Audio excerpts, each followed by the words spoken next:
Peace, Better Health, where we explore the profound connections between well being and ancient wisdom. I'm your host, Saima, and today we have the incredible Michael Ostrolenk joining us to discuss fostering healthy relationships. So, Michael, you have worked across multiple disciplines to support high performers. How do you define a healthy relationship, and why is it so crucial for overall well being? I love that question. And first of all, I really appreciate having me on for this discussion. So I look at the human system in a kind of a holistic way. And we can talk about mentally, emotionally, energetically, spiritually, physically, all just different aspects of the person. And then when I look at a relationship, I look at both the individuals in a relationship, but also that there's a third entity created called a relationship, which needs nourishment. So when I work with couples, as to your example, I look at like what do the individuals need in their lives to fulfill themselves, to be whole, to be healthy, to be happy, to be productive, and what do they need when they come together to create a third thing called a relationship to nourish it in the same way as one might nourish a baby in a real holistic, loving, caring way. You also want to nourish relationship. Because if one does not nourish oneself and one does not nourish relationship and part of a coupledom, you're setting the stage for a whole host of maladaptive behaviors and disorders, dis-ease and diseases. And, as a human being who cares about our species, I much prefer people to see people, optimizing themselves, living out their dreams, living fulfilled lives, living in a thriving way, not just barely surviving. That's really noteworthy. Can you share an example from experience where fostering a healthy relationship significantly impacted someone's life? Yes, certainly. So there was a couple that I've been doing this for 30 years, just so you're for background purposes. Trained as a marriage and family therapist almost 30 years ago. Been doing this as a coach though for almost 25 years. So I've worked with a wide variety of individuals, couples, and groups. And I can think of one couple that I've worked with where it was really amazing.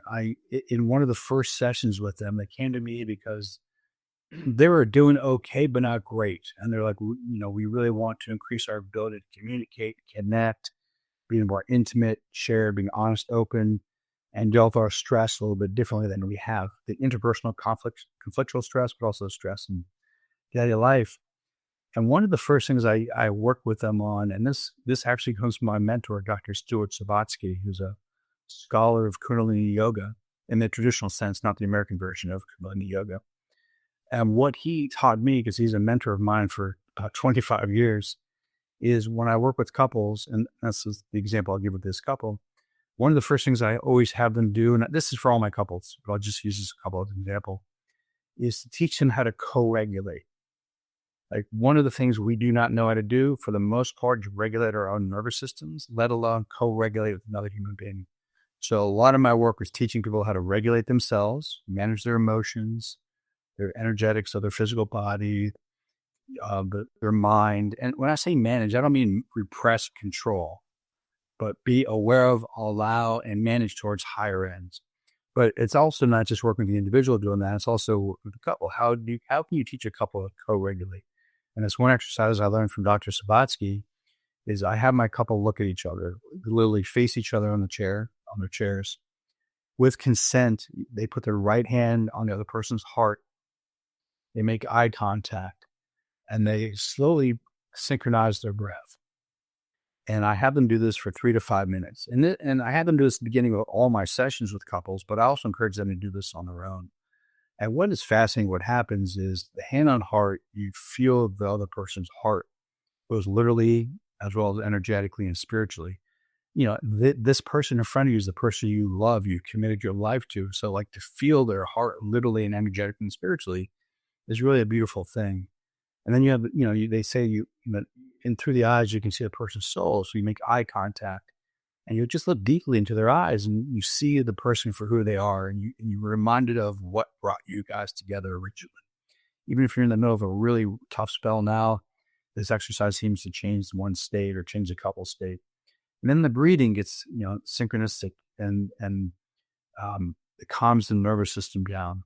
And this exercise is a great way that I've noticed that couples can kind of relax into their love, reconnect in a really deep way, calm down their nervous systems, calm down their minds, and then they're more open to having a unique conversation or unique approach to a conversation, which in the past would have led to a lot of conflict. Now it's more likely to not do that, but able to be resolved because they're coming from a different place by co-regulating with each other. That's one example I've seen with tons of couples, but with this one couple, just that one slight exercise at the beginning of my almost the first session I had with them shifted them from being so combative, defensive, angry to like, wow, they just kind of, they had a remembering of what brought them together, calmed the nervous systems. They felt connected and they felt as if they could address the problem together, not facing each other like each other's a problem, but together they can look out at the world and see the problem out there, and they are now a team. And that approach to them, as with many couples I work with, changed the course of how they engage with each other, which is just a really beautiful thing. That's really remarkable. Now, you have integrated health optimization and human development in your work. So, how do these elements contribute to building and maintaining healthy relationships? Yeah. So one of my basic intentions is that if you don't feel good, then it's less likely you're going to show up really fully in a healthy, happy, productive way in your relationship. So one of the things I do is when I work with clients is I look at them, I break it down into four different pillars. But the first pillar, to answer your question, is more physiological. How are they sleeping? Their diet, nutrition, their fitness and movement. Are they living within their circadian biology, the 24-hour day-night like cycles? How they deal with stress, time and nature? Because I find if people start dialing those things in, they start like really optimizing their physical system. They're much more capable of both addressing the challenges that they face in their relationship, but they also can do it in a much more loving, caring, compassionate way. Because if you feel like crap, if you're just tired, worn out, stressed out, it's really hard to deal with problems, especially if it's interpersonal problems in your relationship.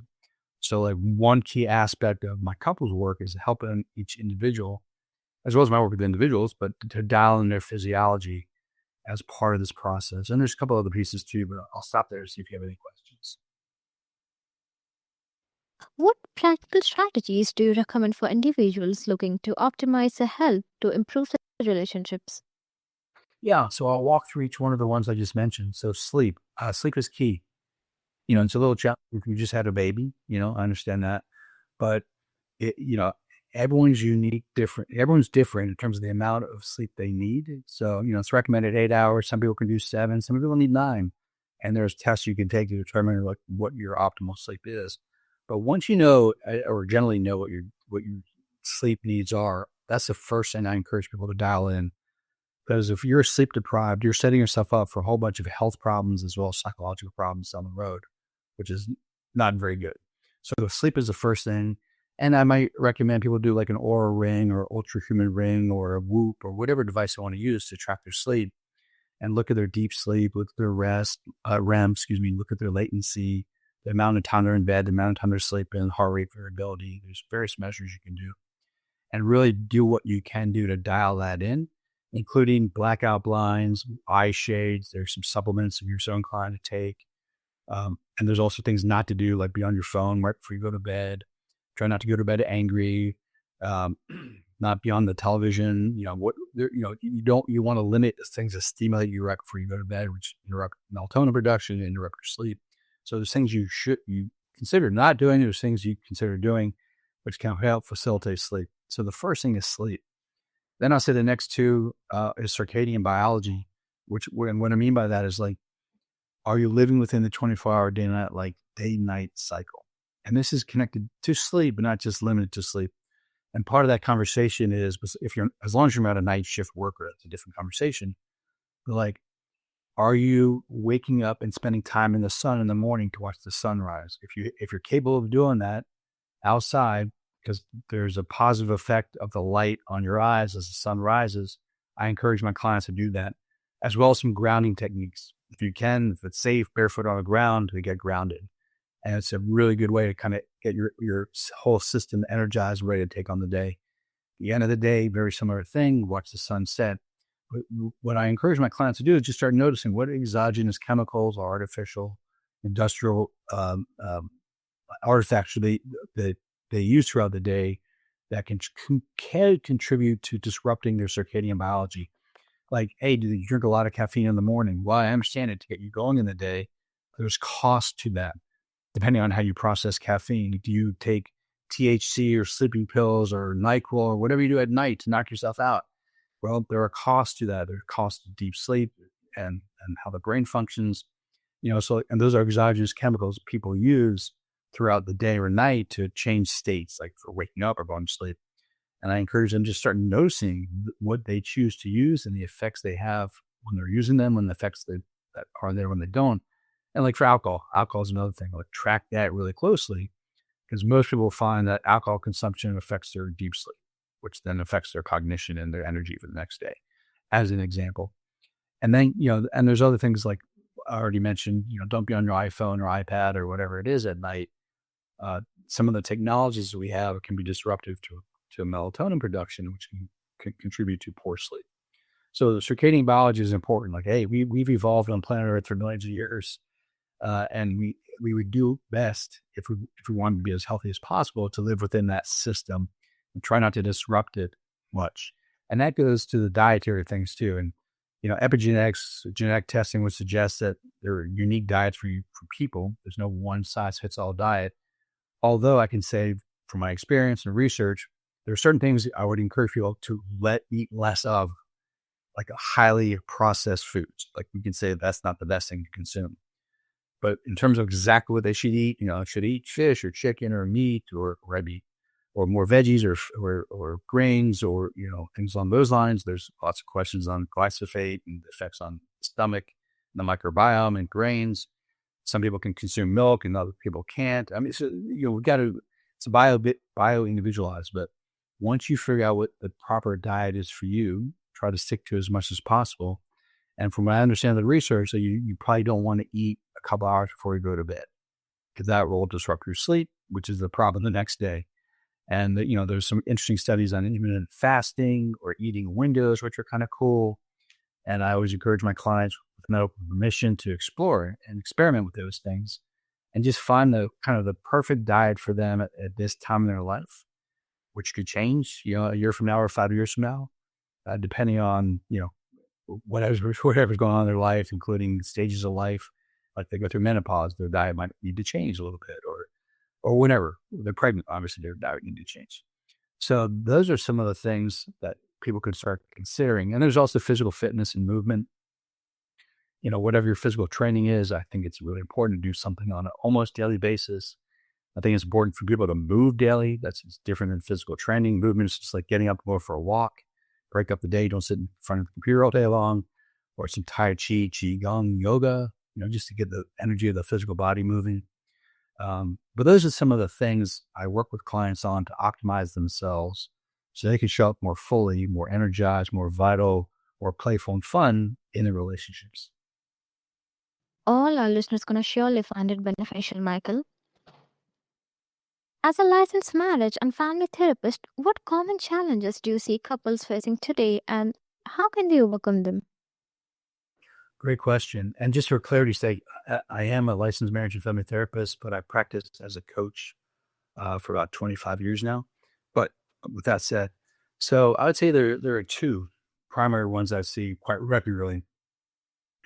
One is mind reading and lack of agreements. And what I mean by that is I see this all the time. I literally just saw this yesterday with a couple I'm working with. We assume we know what our partner is thinking, and we assume we know what our partner means by what they say. And in so many cases, that is not true. And for whatever reason, we don't circle back to assure ourselves in the relationship that we understand what they meant by what they said is one thing. So your partner says X, you think you know what they mean by X, you respond X, and then you find out and it makes you angry or sad or whatever it does. And like a couple of weeks later, you finally have the conversation with them and you find out they meant something different than how you interpreted it. And yet you walked around for hours and days and maybe even weeks quietly brooding or angry or frustrated or sad, whatever it is. And if in fact you would have just asked the person, "Hey, I heard you say this. This is what I heard. This is what I heard you say, and this is what I'm taking it to mean. Is that what you meant?" Most of the time, especially if it's a triggering thing, your partner's gonna go, "Oh, wait, that's not what I meant. This is what I meant. I'm sorry you misinterpreted what I said, but I meant this." Or they might say, "Yeah, that's what I meant, and let's have a conversation about it." Because there will be conflicts. They can't be avoided. So mind reading or assumption making is one area that I see a lot of problems with. And then I also see, and one of my favorite words with couples is a lack of playfulness. We come into our relationships with a lot of habits from religion, from culture, from a family of origin, from our nationality, ethnicity. All that's fine. It's just kind of an intermix of things that kind of drive our behaviors, mostly unconsciously. And we assume the way we do things is the way things should be done because that's the way we do things. And we find another partner, we do things this particular way. This is how we do conflict. This is how we do these things. And one of the things I try to inculcate in my clients is like, no, let's be playful. Let's experiment. Because what you're doing presently doesn't seem to be working for you. So let's loosen up your approaches. Let's be a little bit more playful. And this requires less rigidity in the system, like more flexibility in the mind, in the heart, in the physical body, even. Because as you become more flexible mentally, emotionally, and physically, you can be more playful and you can try new things in the relationship. It doesn't mean the things you try work. Like you might try something new and it doesn't work or works okay. Like, okay, that didn't work or that worked partially well. Let's keep experimenting. Let's keep experimenting how we engage with each other until we find at this time the thing that works best for us. So mind reading, no good. Making assumptions, no good. And then also, being rigid in one's identity and engaging how I do what I do with my partner and how they do it with me ultimately is no good either. Much more direct communication and asking questions for the first part and more playfulness for the second part. So, how can couples use the challenges as opportunities for growth and deeper connection? Well, so that's a great question. And it depends which challenges they could be. So I can just make kind of broad generalizations. It's a mindset. So one can look at whatever one faces in life and say, "Woe is me. I'm a victim of this circumstance. I'm a victim of this person." And hey, that's an approach. That's definitely a mindset. Okay.